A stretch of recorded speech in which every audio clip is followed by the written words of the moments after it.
So 2 US citizens detained for 2 weeks in Denmark after scuffle with an Uber driver. Who knows what played out there? Now, this wasn't a carjacking, wasn't a stabbing, wasn't a murder. And I tell you one thing about the Danish. They don't F around, right? If they see one of their citizens hurt, there's consequences. You know, here, you'd have to literally stab or shoot someone before someone takes action. And most assaults and that, they don't even file reports. Police don't even file reports. So the Danish don't take shit. It's just like in their Viking blood. You know, I've been there many times. My parents are right from the Danish border. They are hardcore. I love them. And they're just really good people. And they're known as actually the happiest people amongst the happiest people in the world. The Danes are super, super cool. So I'm proud of what they've done here. Obviously, at some point, you let them go. But they did their, you know, they do their homework. They don't just have any passenger. It doesn't matter what nationality you are. These happen to be US citizens. But they don't allow people just to march in there and pull shit with their people. 2 US citizens who were arrested and charged with assault in Denmark's capital. And that's a beautiful capital. That'll be Copenhagen that they're speaking of. Last month, after an altercation with an Uber driver can leave the country after they were detained for 2 weeks, the family of one of the men said. In a statement Monday, the State Department said it is aware of the situation and it is providing the citizens with consular assistance. A spokesman for the department said that the citizens' safety is a priority, but that no further comment would be given out of respect for their privacy. Owen Ray's parents identified him as one of the people arrested in Copenhagen in March, saying in a statement Monday that their son and a friend were the victims, of an unprovoked verbal and physical assault by an Uber driver. I'm sure that driver would have provided some sort of dash cam footage or evidence for someone to be detained for 2 weeks. So no matter how you try to spin it, you really have to look at both sides. They did nothing to instigate the attack, Andy Ray and Sarah Buchen Ray said in the statement. A spokesman for Uber said it takes reports of violence very seriously. The driver reported to Uber that he was assaulted by 2 riders who were later arrested by Danish police. The spokesman said in a statement that directed additional questions to police. On the night of March the 31st, Ray and a friend ordered an Uber ride to their hotel before they realized they had put in the wrong address.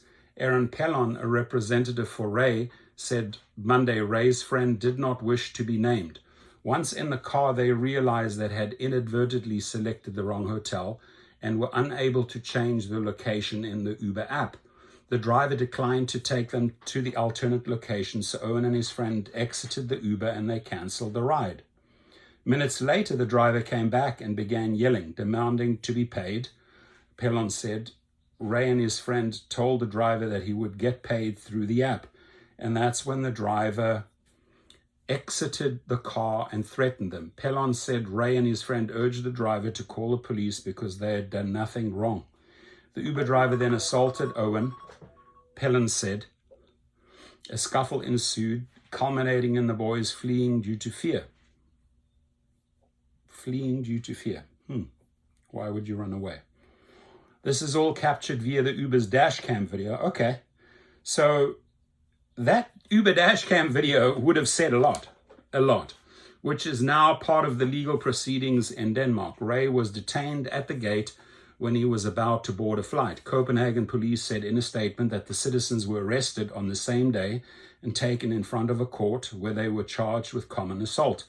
They were sentenced to 10 days pre-trial detention. Police said this verdict has since extended until April the 24th. Ray was released from Vestre prison on Tuesday. Pellon said in a statement, Ray's parents said that they were relieved about his release, but were deeply concerned that Danish authorities have confiscated his passport and will not allow him to return to the United States. The facts make clear that Owen is the victim in this case, and we urge Danish officials to allow him to return home to the United States without a delay. If they are convicted, the citizens can be fined or imprisoned for up to 3 years, according to Section 244 of the Danish Criminal Code. Now the Danish don't fuck around, so they're gonna do their investigation. They have the dash cam. They were already detained for 2 weeks. Who knows why they were released? But this story is not over. There will be a follow-up story, and I'll be excited to report it. And I want to say, Myrna Alshrif, good reporting there. I think that was pretty good reporting on the story, and I'm just really curious to see how this will play out. What I do know here where I live, I'm in California, 50 other states, you can get assaulted. You can get pretty badly assaulted. You might not even get a police report. Right? Something bad has to happen. I mean, blood has to literally be pouring out of your body before there are any arrests. Your comments, please.